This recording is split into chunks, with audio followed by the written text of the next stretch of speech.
It may be in the home stretch, but major financial cuts are being made at City Hall in Detroit to avoid what could be a state takeover. 7 Action News reporter Jim Kirchner shows us what was fast-tracked today and tells us about what could be a recommendation for the takeover this Friday. Detroit Mayor Dave Bing says the state finance review team will make a recommendation on a takeover to the governor on Friday. The state at the same time says no set timetable. What's the mayor think about a takeover now with everything he's doing? I think anybody else coming in here would start from scratch. The mayor makes his pitch to City Council with 7 major financial and restructuring issues.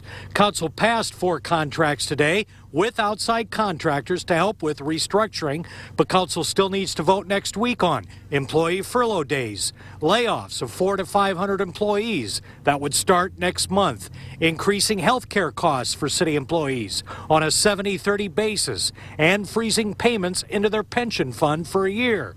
At the Council table, talk also centered on bankruptcy versus a state takeover. I think we've got to look at it smartly and figure out the A to Z steps of bankruptcy. But you know, we are not eligible for that for a couple of months. That's not a viable option, and will exacerbate the unemployment rate in the city of Detroit.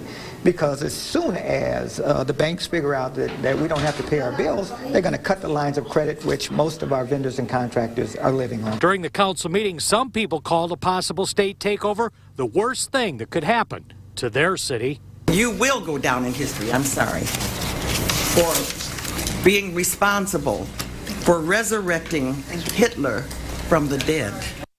The latest audit shows the Detroit city deficit at $327 million. That's more than $1 for every man, woman, and child in the United States. That could be the bottom line for state officials. In downtown, Jim Kirchner, 7 Action News.